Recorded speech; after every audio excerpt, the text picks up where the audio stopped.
There we go. I'll slide over. Unfortunate news about Daniel. What's the latest there? So when his knee went back yesterday, we actually thought live that he hit knee to knee, but it buckled back. Did some tests on the court.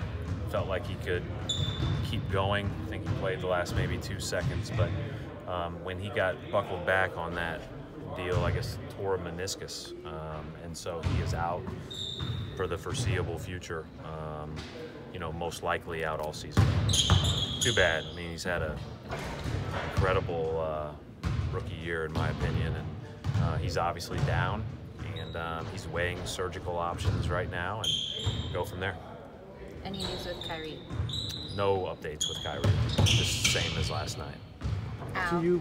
Al's not here. Al's still at home, feeling a little bit better, but has, I guess sick.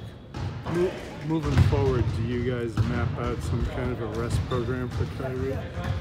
Well, I mean, we've done that pretty consistently. That we've said if we need to rest, or if the knee becomes an issue, then automatically everything stops and we go from there. What we're really focused on now is making sure that knee feels as good as possible, heading into April. So I don't know what that means from the standpoint of playing this week, next week, any of that stuff. But we could conceivably be down some bodies. So I'll be paying attention when all of you come out here and do your horse game after media session. See if anybody can really shoot it.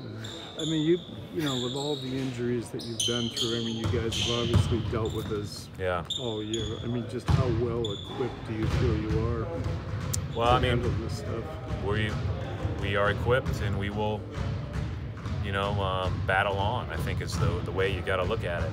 I've never been in a season that's been like this, and obviously it started right out of the gate this way with Gordon's, and then, but we've, the rest of the year dealt with a lot of, what would be small, week to week or a couple of weeks out type things. But this is obviously a big hit with Theis' injury, no question. What has Daniel meant to this team from your perspective this year, Brian? Just incredible reliability and energy. I appreciate the way that he approached every day. He'll approach the rehab the same way. But you really feel for him. I mean, he was a guy that came in. I think that he came in with, knowing he could play, but maybe not even expecting to have the kind of season he had. And he didn't change that when we brought Greg in, and we mixed up minutes a little bit here and there. He just kind of kept being who he is, and we're going to miss him on the court, but he'll have a full recovery, and he'll be able to get back better than ever when he steps back out on the court. I know different work in the front court than some of your other centers. Yep. Do you have to try different things? We might. He's done? We might, both offensively and defensively. But I think that we also will have some flexibility there. One thing we obviously have, we talked about it, one of the reasons why we wanted to sign Greg was because you never know what can happen with your depth, inside. But then there are going to be times where we've played smaller with Theis at the 5, and he's been able to switch and do some of those type of things. So you might see Shemi there a little bit, kind of a la the summer league stints, where he guarded more of the skilled 5s and those type of things, and was able to move his feet on switches and really use his athleticism. Is it a downer because you were playing your best ball this season, and all of a sudden it's like a nuclear bomb hits? We were knocking on wood in Minnesota when we said, we have 13 guys that are available to play. Again, and we're still, bringing back Shane relatively slowly. I mean, I think he's, he played 15, 16, 17 minutes now in consecutive games, or 15 on Monday and 17 yesterday.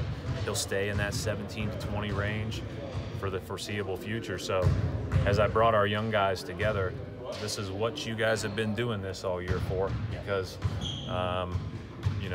we're going to count on all of them. How much of a role does Gershon fill with this? He's flying back this afternoon, Mark. So he will fill a role. I don't know what role he'll fill, but we'll see.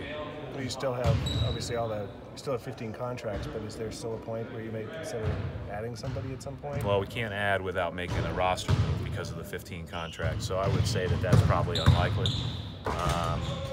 You know, obviously, you know, we like the guys that are here. They've put in a lot of sweat equity, and we really haven't had those discussions as of yet. I know there's, you say you don't pay too much attention to the standings, but looking at them, there's a little bit of a gap there between you and Toronto, and a little bit of a gap to the next point. If you're going to have to deal with something that, you know, guys might be out for a couple of weeks, is this maybe a time where you guys can kind of... I don't know that you ever feel comfortable in your position, nor that it's ever healthy to feel comfortable in your position. But the priority is the health, and we have to make sure that guys, you know, feel great heading into next month. And you know, we're going to have to, you know, like Jay insinuated, we're going to have some tweaks on the fly, you know, especially if we don't have Kyrie here for a few games.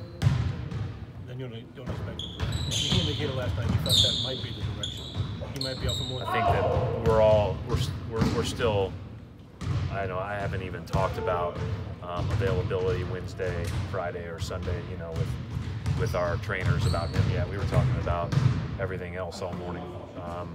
But you know, the report on Kyrie today was, and Kyrie said this, that he feels about the same as he did yesterday. I would assume that you know, we're going to tread slowly. All right. Thank you, Coach. Thanks.